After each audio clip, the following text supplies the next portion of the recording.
the important story today. This is one I saw in the paper a while ago, and I was so enamoured by it and so excited by it that my lovely setup producer, Gabriella, she is brilliant, by the way. The programme would not be the same without her. She does all of the setup for me, and she's amazing. So she has gone, do you know what? That's a story that Petrie really liked because she watches the programme back. And we've got them here. It's the most exciting thing. It's Hanne Jarmer is with me, CEO and founder of Go Dogo in Copenhagen. So imagine a video game for your dog.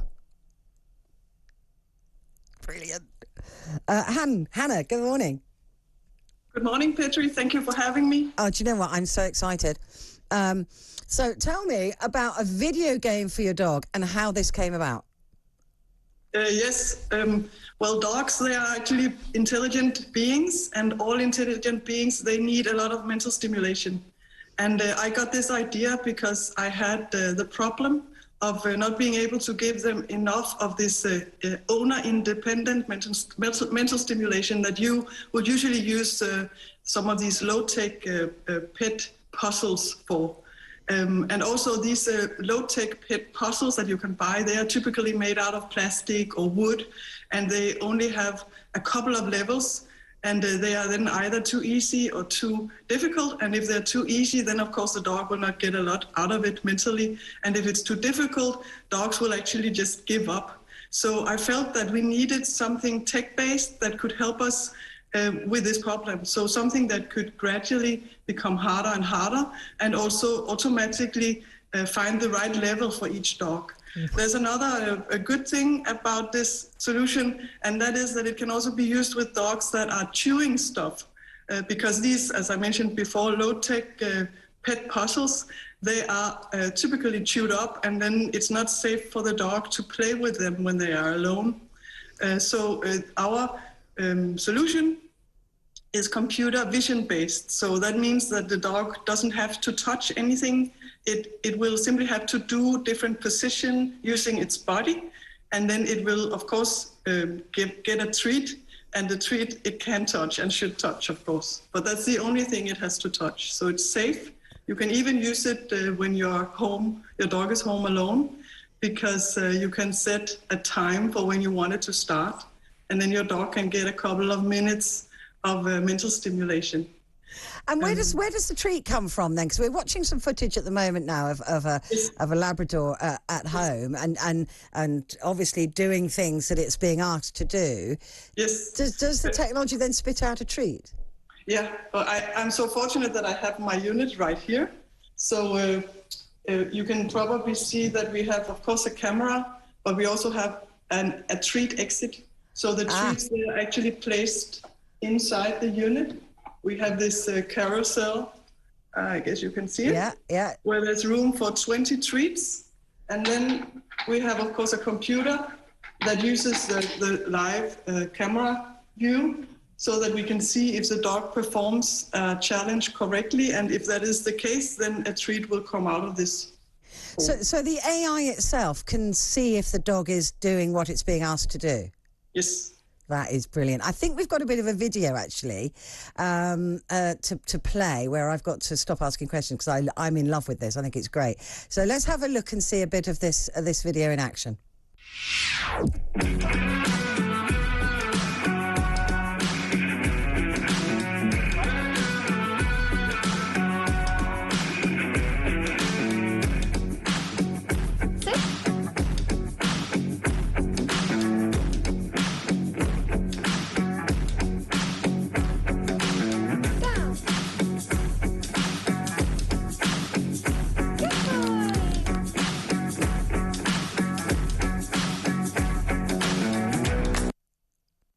That's amazing. And what kind of response have you been getting? I mean, your customers are dogs, so I don't know what they're telling you, but is it going? Are they loving it? Do they keep returning to the screen to get those treats? Yes, all dogs who loves treats, which is the majority of dogs, they very fast start to like this. Of course, in the beginning, they don't understand So in the beginning, it's very, very easy. We just release a treat. The nice AI instructor on the screen, she simply says, Dogo, and then there's a treat coming. And all dogs will, of course, go and have this treat, and that is nice. But it does take 2-3 times before the dog understands that it is actually what it is doing with its body that will release the treats. And of course, there are some different developments, because many dogs, they have a phase, or maybe even a couple, where they get a little frustrated. And that's especially every time we increase the difficulty, they become often, not all, but some, they do become a little frustrated, because they thought now, in the beginning, for example, they're taught, I have to be in this area, then there will come treats. Yeah. And then they think that's the game, and they got it. But then if we ask them to, for example, sit, then they don't immediately get a treat, and then they can actually become a little frustrated. But that is totally okay, because we have made it so that they don't have to wait for long. All the levels, every time we make it more difficult, we simply teach the dog to wait. So we first, it waits 30 seconds, and then we gradually increase it to 3 minutes. So all the levels are fun, even though they don't know what to do. And they can play, for example, the sit level for, I don't know, days or weeks without sitting and still enjoying it, because it's just a waiting game. But then at some point, they found it's early morning. They find out that if they sit, and all dogs will at some point sit, then the lady will say, "Good boy," and you will it will release a treat. And then after doing that a couple of times, it understands that if I just sit when she says that sound, then I will get the treat faster. So that's how we do it. Wow. So could this actually be used not just to keep your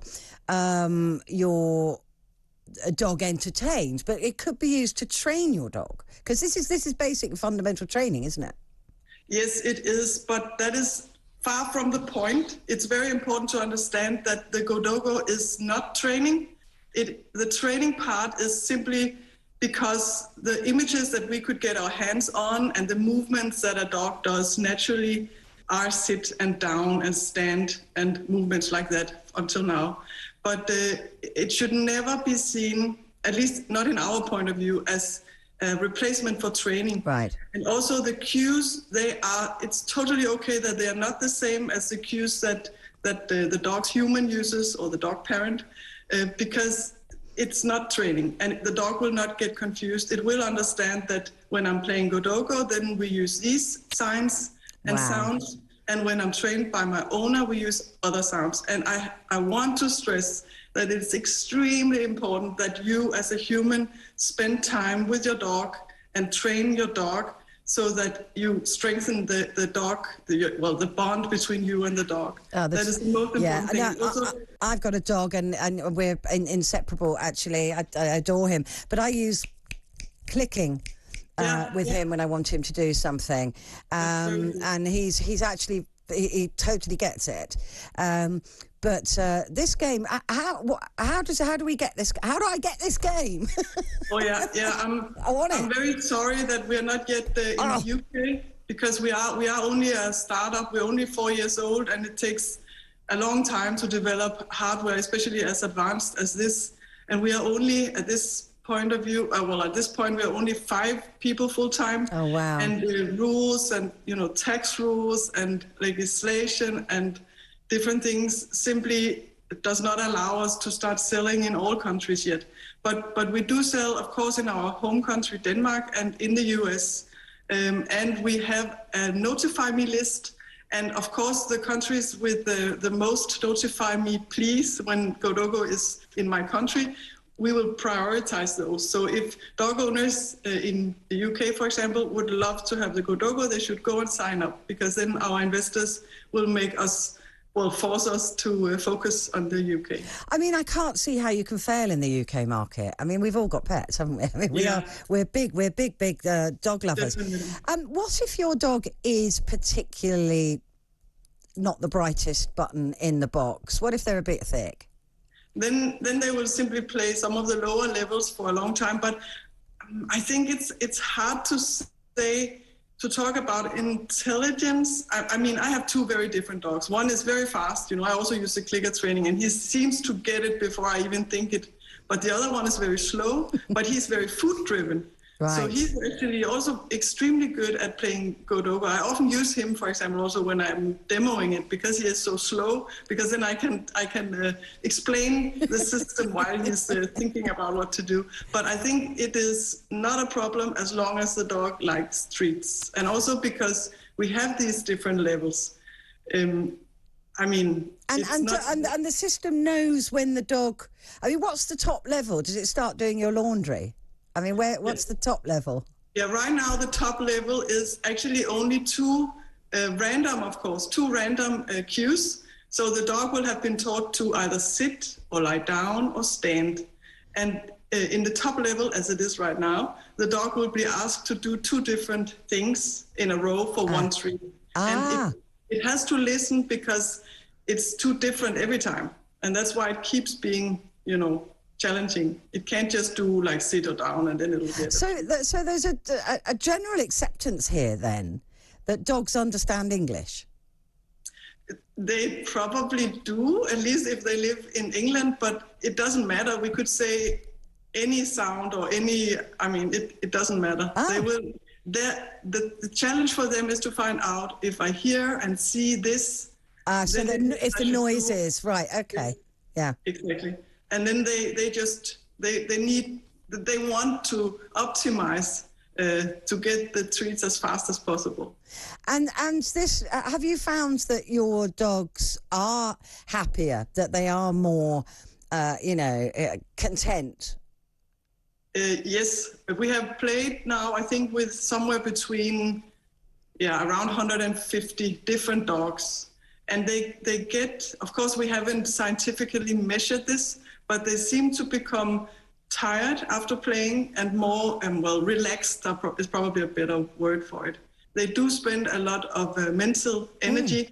I can also see on my own dogs that after just playing 5-10 minutes of Go Dogo, then they are slower at doing the commands, which shows that they have been spending their brains. I don't think, I have whippets and they are not as resilient as, for example, a border collie. I think a border collie could probably play for longer. Yeah. But they're naturally very smart. That they are very relaxed afterwards. And can you do this if you've got more than one dog? I mean, that's the other thing, because you'd think that might get confusing. Yes, that is not working because we are relying on computer vision, and because we have treats involved, it doesn't work with more than one dog. So it is a problem if you have two dogs. Then you will have to keep the dog that is not playing away from the play zone. And we have tried this a lot because my two dogs, they are, in the way of the camera sometimes at the office when we test. So it doesn't work. Because then the dog that sits will not be rewarded because the other one may be blocking the camera. And he may have got there first. Yes, and also they might start to fight over the food. Well, not my dogs, but some dogs would. But what about if you have two dogs and you let each one play individually? Does the AI recognise which dog it is? Not now, but at some point we are going to build on this. And we are also considering, not for the first couple of years, of course, but to create a possibility of having two dogs play at the same time. But that would require that we have another treat dispenser. We are considering that. Wow. I mean, you've got a ways to go, but it does seem to be a brilliant idea. I mean, I would buy this tomorrow for my dog, although he would be on the lower levels for quite some time, I think. But I would buy it for him. I think it would be great. It is great, but mental stimulation is many things, and the most important type of mental stimulation is still the mental stimulation that you give your dog. Of course. And I don't think most owners would want to replace that contact. But I do think that, if you go to work and you're worried about your dog getting bored or getting lonely or anything like that, this really could be a deal breaker, couldn't it, for the dog? Because then they've got something to do while you're out of the house. Yeah, definitely. And that's exactly the situation in which I got the idea for this. I was leaving in the morning and I used to hide treats in the living room, but you know, they found the treats before I even Before you got out the door. yeah. So I needed something that, and especially something that could be turned on, for example, a couple of hours after I left. Yeah. Oh, it's brilliant. I think it's brilliant. Good luck with it, Hannah. Honestly, I can't see this failing at all. And I just hope that lots of people here in the UK, I'll go and say that I'm interested so that we can start to get this sold in the UK. But thank you so much for joining me. I was fascinated by the story. I loved the story. And I wish you and the other four of you absolutely every success with it. I think it's genius. Thank you very much, Petrie. Thank you so much. Hanne Jarmer there, who's CEO and founder of Go Dogo in Copenhagen. I definitely want one of these, don't you? So you can go to the website www.go-dogo. I know what you're thinking. Stop it. .com. So register your interest, and then we can get it sold in this country. And I've just had a message here from Daryl Jackson. You know, Daryl, our newsreader, who's as mad about dogs as I am. And he said, best topic and guest ever. I vote for devoting the rest of the show to this. I'm with you, Daryl. Hello. Right, stay with us here on Talk TV. I'll be back with Richard in Corby next.